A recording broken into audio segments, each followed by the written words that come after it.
ஆதிக்கமா இருக்கிறோம், நாங்க அடர்த்தியா இருக்கிறோம், நாங்க எல்லாம் இந்துக்கள் அப்படி நீங்க கோயம்புத்தூர்ல திருப்பூர்ல வாலாற்ற மாரி பண்ருட்டில ஆட்டலான்னு நினைச்சீங்க அப்படின்னா வால் ஒட்ட நறுக்கப்படும். அதெல்லாம் அங்க வச்சுங்க. செந்தில் வேலன் சொன்ன மாதிரி இந்த நடராஜர் கோயில் என்னுடைய முன்னோர்கள் கட்டிய கோயில். அந்த கோயில இன்னைக்கு அதுக்கு இருக்கிற சொத்து பத்திரம் யாரா வச்சிருந்தா? ஒரே ஒரு இஸ்லாமிய வச்சிருக்கானே சொல்லி சங்கி பசங்களா பூரா நீங்க தாண்டா வச்சிருக்கீங்க. நீ பண்ருட்டில நம்ம காலஞ்சாவடி காணகுப்பத்துல அங்க இருக்கிற நூற்றுக்கணக்கான ஏக்கர் சொத்து கோடிக்கணக்கான மதிப்பு உள்ளத யார் வச்சிருக்கிறான்?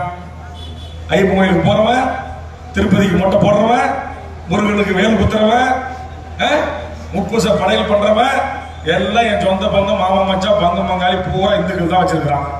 யாராச்சும் ஒரு இஸ்லாமிய அவன் வந்து எப்படி எங்க இடத்துல நீ பயிர் வைக்கிற, நீ வெளியே போ, இல்ல நீ இஸ்லாமியர் இடம், நீ இந்துக்கள் பயிர் வச்சா தீட்டு போட்டுரும், நல்லா ஒத்துக்க மாட்டாரு சொன்னானா? சொல்லுங்க. ஆனா நீங்க மட்டும் சும்மா நொட்டிக்கிட்டே இருக்கிறீங்க.